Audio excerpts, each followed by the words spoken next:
I love the topic of fear. Growing up, I was fearless. I was fearless. It's my superpower to, whenever I set my mind to something, I do it. And unconsciously, growing up, now when I have so much more knowledge, I know what's going on, but unconsciously, I just took it and ran with it. For me, if I think about it, if I really reflect over when I was young, fear was not there to stop me. Fear was just there to it was exciting for me. It was exciting to do what everyone else did not want to do. And I'm still that way. If you tell me to go left, I'll go right.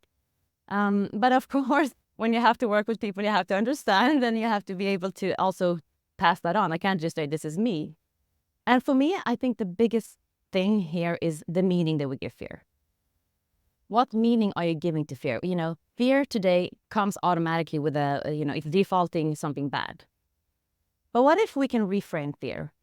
What if fear was just there to tell you as a sign from your body that there is something that you want, there is something that you desire, there is something there that you don't have yet, and you don't know how it is yet, but there is something that you're curious of exploring. It's a bit uncomfortable because you haven't done it before, it's unknown, but it's not scary and you're not gonna die.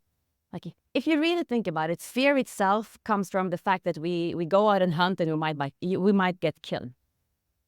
So it's the perceived fear that's not even there that stops us from acting upon what we really, really want.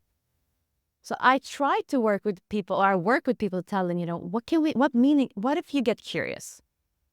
Why does fear arise? Because I really believe if there's no fear, you don't really want it. If it's not really bringing up some feeling in you, because then there's something to lose if you don't go after it. So there's a fear. And there's the saying, everything you want could be on the other side of fear. Your biggest dream can be on the other side of fear. So yes, there is all this fear of a perceived fear. It's a perceived fear. So it's not real.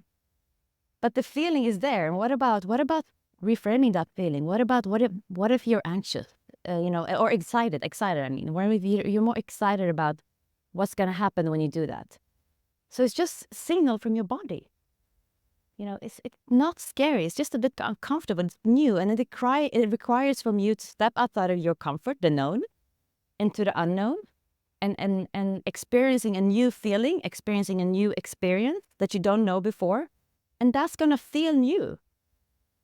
But doesn't have to be a negative thing. And what's the option? Staying? But that's the thing. So people want to stay in the familiar, right? So everything that is outside of the comfort zone that we all talk about, it's going to feel different. And because we don't know, then that kind of brings up this fear of, what if there's a lion behind that corner that's going to kill me? But I can tell you 500% it's not. And the best thing here is when you face fear and do it anyway, oh my God, the confidence that comes with that, the confidence you build in yourself and the belief in yourself. Like literally when I work with people and myself to overcome fear, to, face the fear and do it anyway, I just want to go out and feel more fear, because now I know that fear is a feeling, it's a sign of something I want. And I also know that when I chased it last time, I didn't die. And if I die, what's the point? I'm dead, so it doesn't matter anyway.